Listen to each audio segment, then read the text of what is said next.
noche, hermanos, la noche de Pascua que celebramos, el memorial de la Santa Cena que Jesús celebra, valga la redundancia, con sus discípulos, es un evento tan importante y tiene muchísimas cosas. Podríamos hablar de muchos aspectos que nos menciona la Pascua. Sin embargo, quiero hablar solamente de tres aspectos que precisamente este pasaje y la celebración de la Santa Cena nos regala.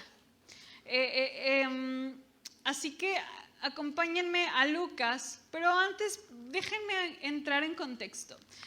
Hace una semana más o menos, en la clase que me toca dar en el seminario, estamos viendo cuestiones culturales, antropología cultural es la materia que yo doy.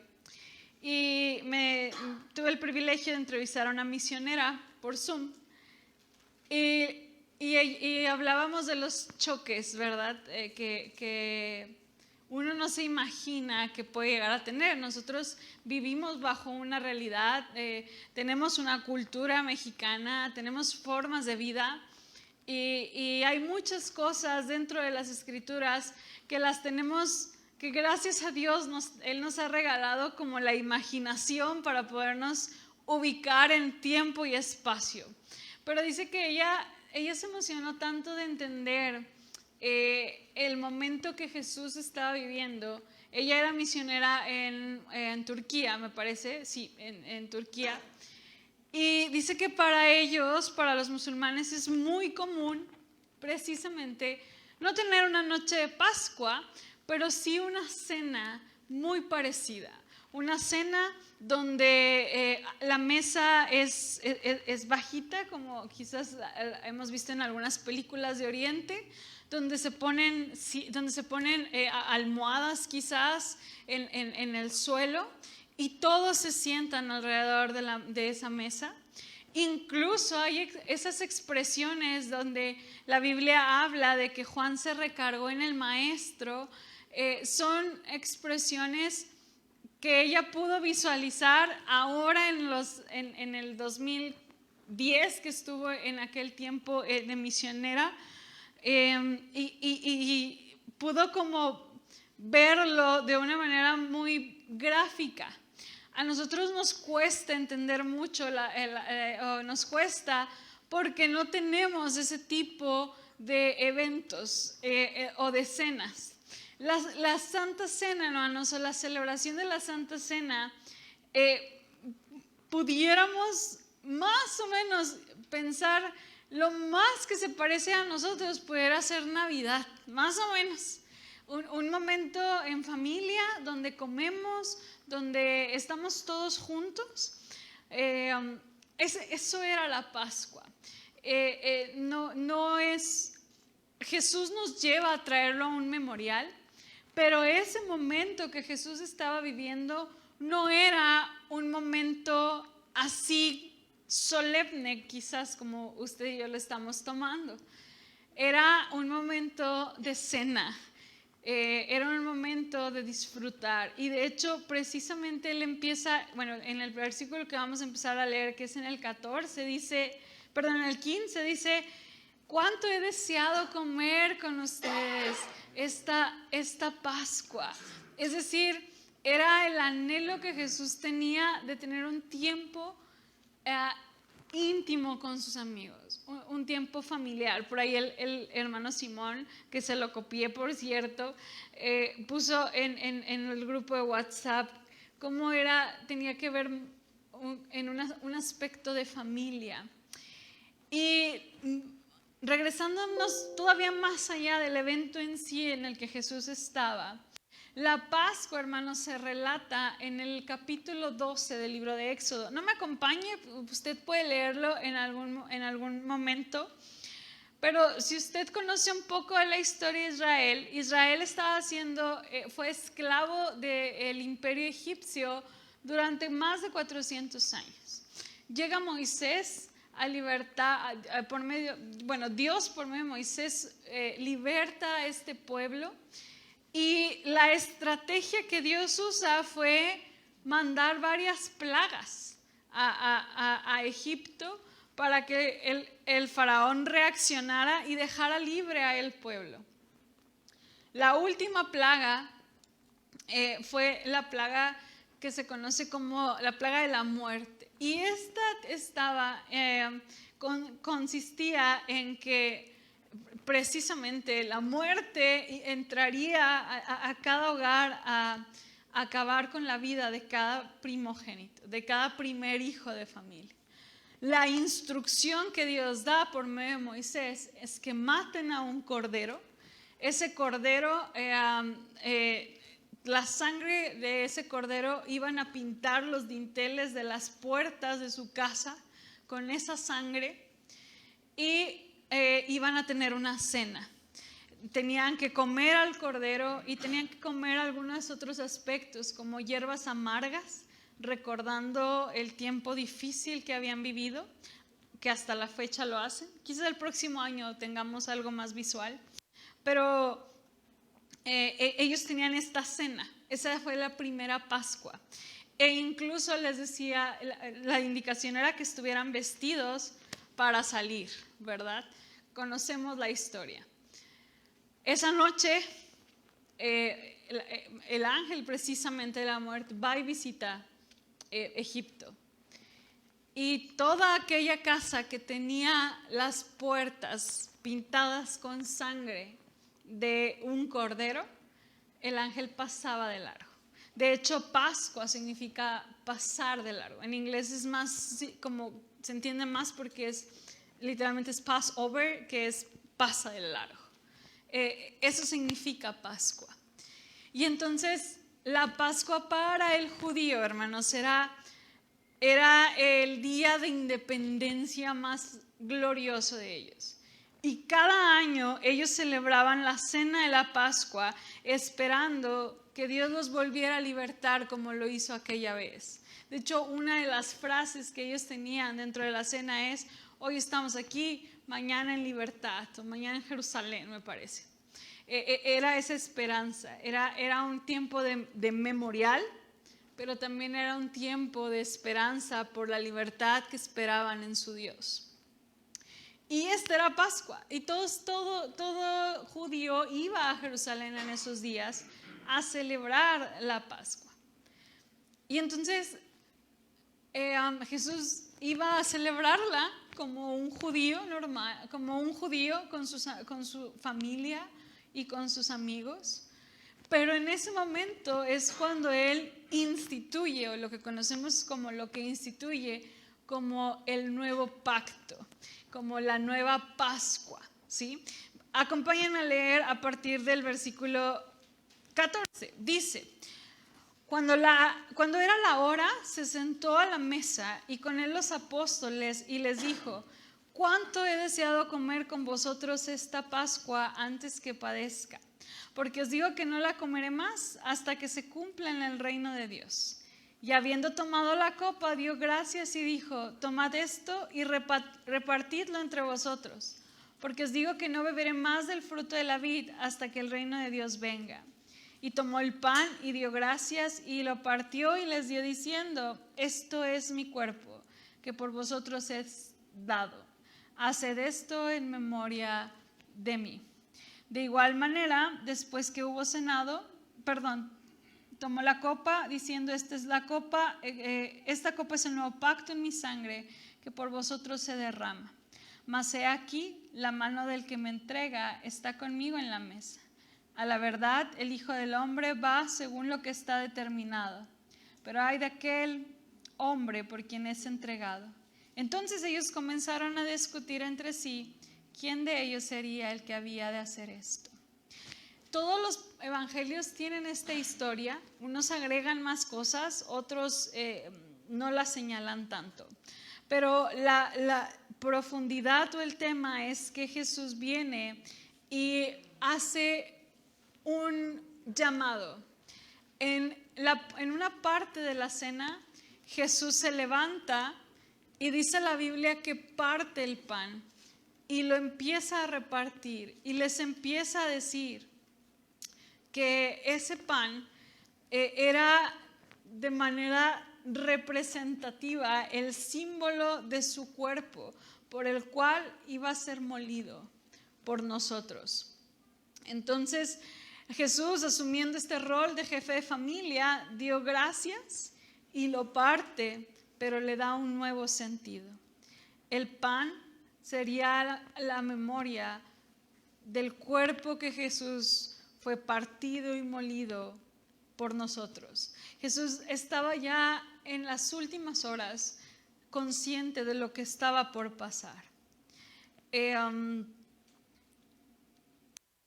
Ahora el cordero y la sangre que en aquel tiempo cubrió al pueblo de Israel de una muerte, ahora Él sería el cordero.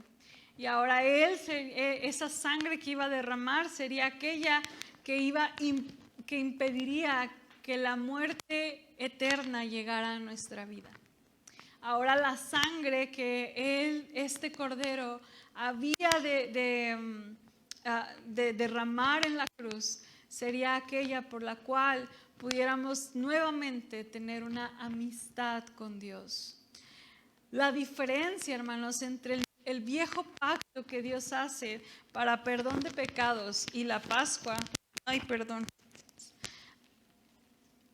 es que ese pacto no trae o no tiene el fondo que tiene esta institución.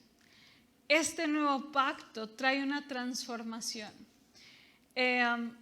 Muchos de nosotros, yo espero que todos, pero si alguno de nosotros no, yo le invito, porque este nuevo pacto ha logrado que aquellos que teníamos a un Dios lejano, ahora lo tenemos cerca gracias a este sacrificio que Jesús hizo. El nuevo pacto que Jesús ha hecho con nosotros por medio de su sangre y por medio del sacrificio de la cruz que Él estaba consciente que iba a suceder, ahora nosotros podemos tener un lugar con Él en la mesa. De tal manera que Él promete no volver a comer y a convivir de esta manera hasta que estemos con Él. La primera herencia, por decirlo de esta manera, o el primer regalo que Dios nos da en esta noche de Pascua, hermanos, es el regalo de la salvación, del perdón, de la sangre que tiene la capacidad de transformar verdaderamente nuestra vida. El regalo más bello que podemos reflexionar en este memorial de Santa Cena es la sangre que limpia, y que no solo limpia, sino nos hace nuevos y nos transforma.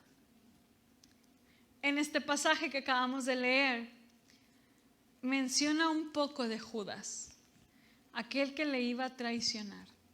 En aquel tiempo la hospitalidad y la comunión eran considerados trascendentales. La traición de Judas debió haber significado algo por demás escandaloso y vergonzoso para los lectores de Lucas. Jesús asocia la intimidad de la convivencia con la apostasía. Si hay un peligro del cual debemos estar conscientes, hermanos, y advertir a la iglesia de hoy y de todos los tiempos, es la apostasía, porque esta siempre surge desde adentro. Y Jesús, o más bien quizás el autor Lucas, nos viene a recordar que todos somos como Judas. Quizás lo vemos de lejos, nos molesta tanto lo que hace, pero permítanme leer algo que hoy encontré. Y dice así: mejor le hubiera sido no haber nacido a Judas, dijo Jesús. Pienso mejor me hubiera sido no haber nacido, de haber sabido que con mi talón pisotearía la sangre de mi amigo, de mi Cristo. Empatizar con Judas no es algo digno, pero es que hoy recuerdo que en aquella última cena Jesús lavó los pies de sus transgresores y los llamó amigos. Comió con aquel que lo traicionaría. Esta escena me recuerda y me grita que Jesús sabía quiénes eran ellos y sabía quién era yo cuando me llamó de las tinieblas a su luz admirable. Y así me amó, no para dejarme así, sino para hacerme una nueva criatura. En Judas hay mucho de mí, pero Cristo lo clavó en la cruz por mí. En aquella última cena Judas expone a la humanidad que gusta de sentarse a la mesa para comer y beber las bendiciones que Dios da, pero que luego se levanta para traicionar. Hoy celebramos que Jesús instituyó la cena como un sacramento que nos recuerda que estamos unidos a Él, que debemos ser unidos entre nosotros y que Él vendrá por nosotros, por aquellos Pedros, Juanes, Tomases, que en su momento nos hemos escondido, hemos maldecido o dudado, incluso por aquellos Judas que lo hemos traicionado, pero que por su gracia hemos alcanzado salvación. Hermanos, Judas es la persona que traiciona al Señor, pero no estamos lejos. La diferencia entre un Judas y un Pedro que también le negó fue su arrepentimiento y el entendimiento de la gracia y del nuevo pacto que Dios estaba dando por medio de su sangre en esa noche. ¿Sabes qué es lo más curioso? Era una cena y pues como toda cena hay de todo, ¿verdad? Malos entendidos, pláticas. Y de pronto nos encontramos en el versículo 24 que dice: hubo también entre ellos una disputa sobre quién de ellos sería el mayor. Pero él les dijo: los reyes de las naciones se enseñorean de ellas, y los que sobre ellos tienen autoridad son llamados bienhechores, mas no así vosotros, sino sea el mayor entre vosotros como el más joven, y el que dirige como el que sirve, perdón. Porque ¿cuál es mayor? ¿El que se sienta a la mesa o el que sirve? ¿No es el que se sienta a la mesa? Mas yo estoy entre vosotros como el que sirve. Pero vosotros sois los que habéis permanecido conmigo en mis pruebas. Yo pues os asigno un reino como mi Padre me lo asignó a mí. Cuando yo lo leía decía, ¿cómo es posible? Jesús les está diciendo lo que va a pasar. Jesús está explicando que será molido. Ellos no lo están entendiendo, no logran alcanzar a ver la magnitud de esto. Bendita revelación de Dios que a lo mejor usted y yo lo alcanzamos un poco a entender, no en su plenitud, pero vemos que Jesús está en esta posición de voy a dar mi vida por ustedes, y nos topamos con, oye, ¿quién de nosotros es el más importante? Bueno, si uno te va a traicionar, entonces ¿quién es el mejor de nosotros? ¿No? Y entonces Jesús condena esa práctica. Y otra vez nos recuerda y nos revierte cómo es la vida en Él. La predicación de Jesús contrapone la importancia de alguien a la humildad. Contrapone la dirigencia o el liderazgo con el servicio. Los valores del reino de Dios son completamente distintos a los valores con que se maneja la justicia y autoridad de este mundo. Jesús, hermanos, esta es mi frase favorita del sermón, creo. Jesús sustituyó el poder del amor en lugar del amor al poder. Jesús en el reino de Dios pone como prioridad el amor y el servicio y quita el poder y el orgullo y la vanagloria y la búsqueda de superioridad. El reino de Dios genera igualdad y justicia entre nosotros. Uno de los legados que encuentro en este pasaje, en este evento nocturno de la Santa Cena, es que nos recuerda la salvación por medio de su nuevo pacto, pero te viene también a recordar que si quieres ser parte de este reino, no se trata de buscar algo a tu favor, sino es encontrarnos con un Cristo que constantemente dio la vida y pensó en los demás, que constantemente estuvo diciendo, sí, los de afuera dicen que los más importantes son los que se sientan a la mesa, pero yo soy el que sirve. Y Lucas no lo relata, pero vemos en Juan que lavó los pies. Jesús nos está dejando la herencia del verdadero amor y servicio, hermanos. Jesús nos deja la herencia de salvación en el nuevo pacto, pero también nos está dejando este legado y afirmación de que Él nuevamente sustituyó el poder del amor, la capacidad de amar por el amor al poder. Ese es el reino de Jesús. Y Él nos lo recuerda en una santa cena. Y la última parte que encuentro, acompáñame hasta el 39. Se acaba la cena, se acaba el tiempo de plática, de algarabía, quizás algunos cantos. Y saliendo se fue como solía al monte de los olivos, y sus discípulos también le siguieron. Cuando llegó a aquel lugar les dijo, orad que no entréis en tentación. Y él se apartó de ellos a distancia, como de un tiro de piedra, y puesto de rodillas oró, diciendo, Padre, si quieres pasa de mí esta copa, pero no se haga mi voluntad sino la tuya. Y se le apareció un ángel del cielo para fortalecerle. Y estando en agonía, oraba más intensamente, y era su sudor como grandes gotas de sangre que caían hasta la tierra. Cuando se levantó de la oración y vino a sus discípulos, los halló durmiendo a causa de la tristeza. Y les dijo, ¿por qué dormís? Levantaos y orad para que no entréis en tentación. Jesús viene de esta hermosa cena. Está a minutos de ser arrestado. Y sabes, Jesús no huye. Jesús sabe perfectamente dónde Judas sabía que iba a estar. Porque ahí dice, como él solía ir al monte de los olivos. Cristo no se estaba escondiendo. Se fue valientemente al lugar donde sus amigos sabían que iba a estar.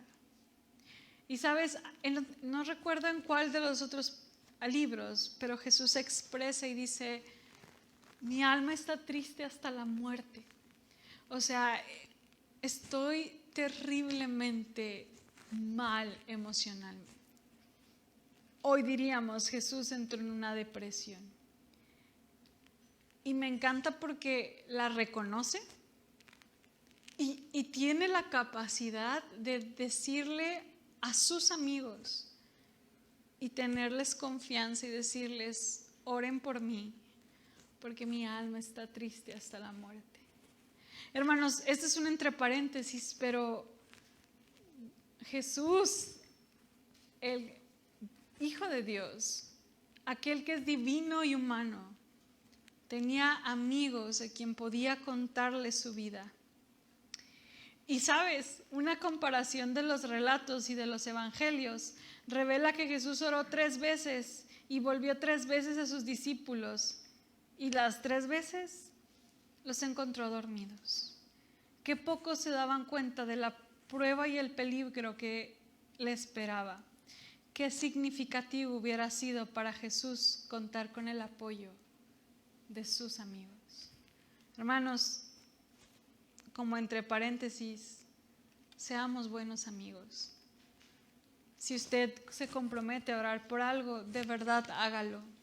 Y también tenga la humildad que Jesús tuvo para decir, me siento triste, oren por mí. En el escenario está el príncipe de paz, turbado, en soledad, aquí ya no hay cantos, a solas con el Padre, sudando sangre. Y yo reflexionaba, hermanos, y Jesús había vivido tanto, lo habían buscado para apedrearlo, lo humillaron, le hicieron preguntas, se burlaron de él, le dijeron que él era hijo de una prostituta, le dijeron que él era que él hacía milagros por medio de Belcebú, y lo humillaron tanto, y jamás vimos a Jesús acongojado. ¿Por qué en este momento Jesús estaba así? Quizás el primer pensamiento que podemos decir es, oye, es que va a la cruz, ¿verdad? Jesús va a morir.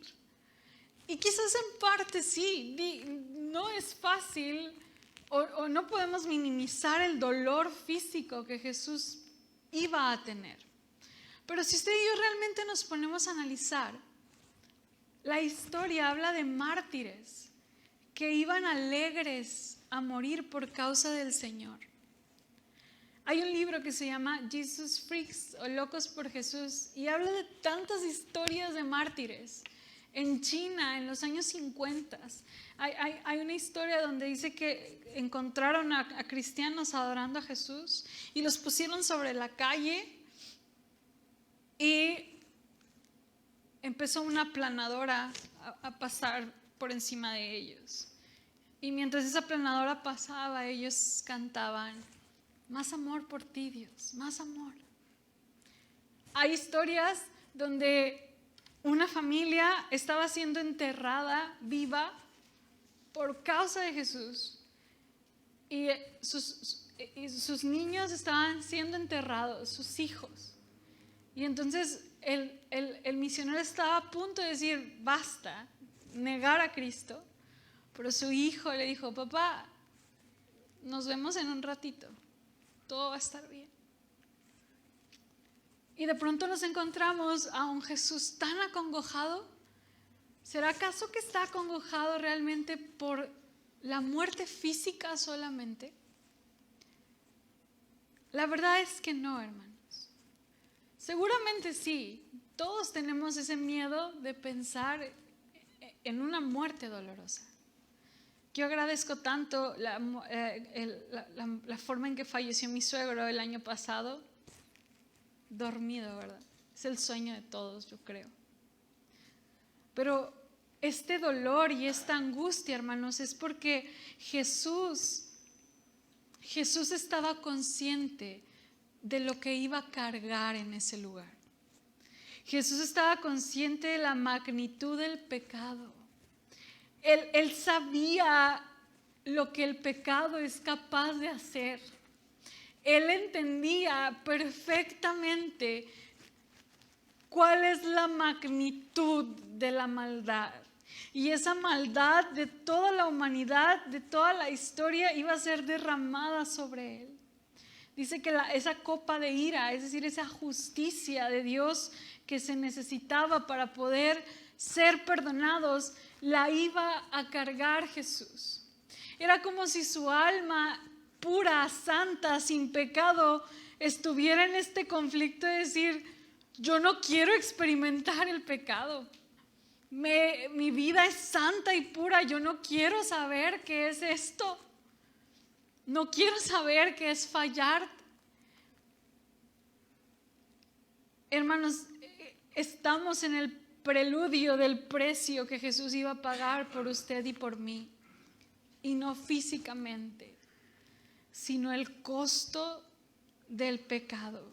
Y la Biblia habla de turbación y habla de que estaba en angustia, en un límite de horror y abatimiento, al grado de sudar sangre. Lucas dice agonía. Nosotros usamos la palabra agonía cuando alguien va a morir, cuando sus palpitaciones, su respiración y cuando solo estamos esperando que la persona muera. La naturaleza humana de Jesús era como decir, no lleves esa carga. La naturaleza de su corazón santo luchaba contra el pecado que había de cargar, pero su amor y su obediencia lo llevó a cumplir esto. el alivio de Jesús para un momento tan tormentoso fue la oración. Fue la cercanía con su Padre y fue la sinceridad. Aún cuando la respuesta de Dios fue no, tienes que pasar por ahí. En la oración encontró el consuelo. En dulce silencio, Cristo contuvo su alma. La oración y la obediencia fueron el alivio del corazón de Jesús. Y con esto con este espacio de Getsemaní, hermanos, quiero que te lleves 3 aspectos bien importantes. La humanidad de Jesús era tan real que Jesús entiende que no hay algo que tú puedas hacer que Jesús no haya cargado con él en la cruz. No tenemos un sumo sacerdote que no se compadezca o que sienta que no va a poder con ello. Tenemos un Jesús afligido en un Getsemaní para decirnos: yo también pasé por ahí. Cuando en tu vida haya tormenta y dolor y sufrimiento, piensa en el Jesús que también se dolió y fue honesto con Dios y estuvo delante de Dios. Quiero que también te lleves y que contemples el intolerable mal del pecado. Lo que puso tan mal a Jesús fue que él sabía la magnitud de lo que puede hacer el pecado y de la destrucción del pecado. Y él iba a cargar con ella. Spurgeon dice: si cada uno de nosotros pudiéramos visualizar la gravedad del pecado, nadie estaría ahí. El martes los varones compartían, están estudiando Proverbios y de cómo un adulterio, pornografía y muchas otras cosas que nos envuelven. Salomón dice: te van a robar la vida. Hermanos, el Getsemaní nos lleva a contemplar la magnitud y la gravedad de fallar. Y no solamente tú fallar a alguien. ¿Sabes? Hace poco conocí a una chica, amiga, que testifica que ella fue abusada sexualmente. Y dice: Ana, tú no sabes lo que es cargar con el pecado que me hicieron a mí. A veces estamos solamente pensando en el pecado que yo hago hacia otros, pero no nos hemos puesto quizás a reflexionar en que lo que somos es parte de gente que depositó su pecado en nuestro corazón y en nuestra mente. Ayer escuchaba el testimonio de una hermana que acogió un bebé, creo que vino aquí Edith. Este bebé, los doctores lo daban por muerto casi. No se podía mover, no podía hacer nada. Fue rechazado y lo encontraron abandonado en un arroyo.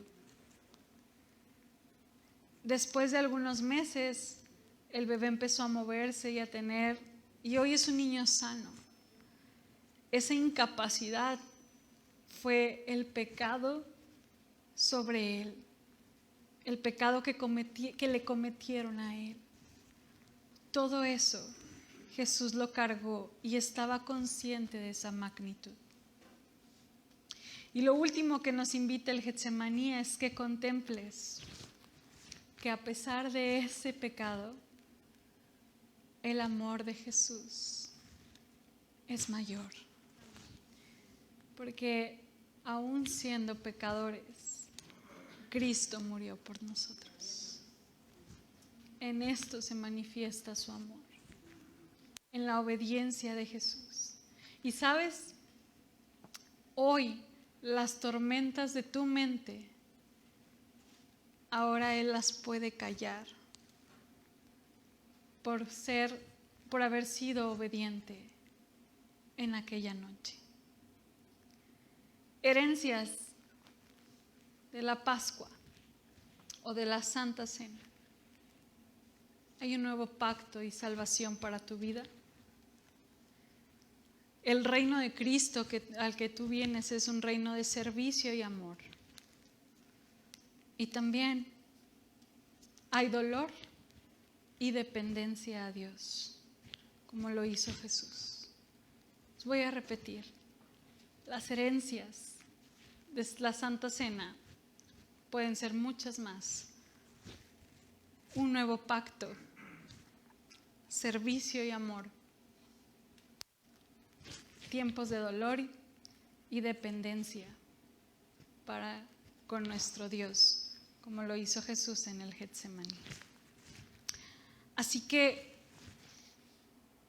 entendiendo esta reflexión, hermanos, tengamos un tiempo de oración, de acción de gracias. Les voy a pedir que nos pongamos de pie.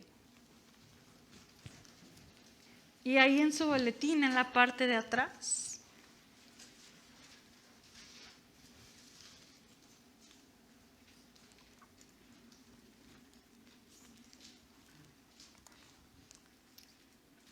me acompaña donde dice oración de acción de gracias. Elevemos nuestros corazones y demos gracias al Señor.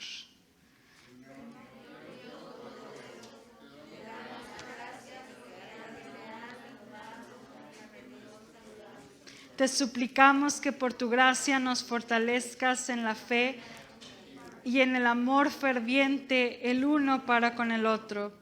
Por Jesucristo, tu Hijo amado, que vive y reina contigo y con tu Espíritu Santo, siempre un solo Dios, por los siglos de los siglos. Amén. Hermanos, la comunión es un tiempo de convivencia entre nosotros, pero también es un tiempo de comunión con Él. Así que permítanme orar por estos elementos y celebremos el nuevo pacto en su sangre. Padre, te hemos pedido perdón, te hemos contemplado y reflexionado, hemos dado gracias. Hoy venimos a tu mesa, Señor.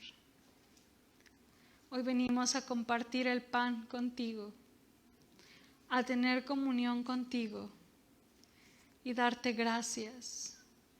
Nos acercamos, Señor, sabiendo, Padre, que podemos ser parte de tu cuerpo, Señor, por medio, Dios, de la obra en la cruz.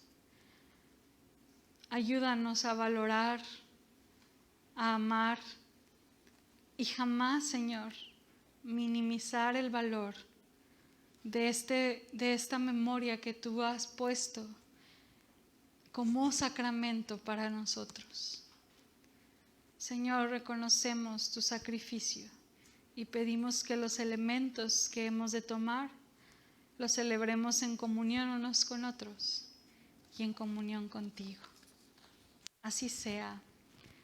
Amén.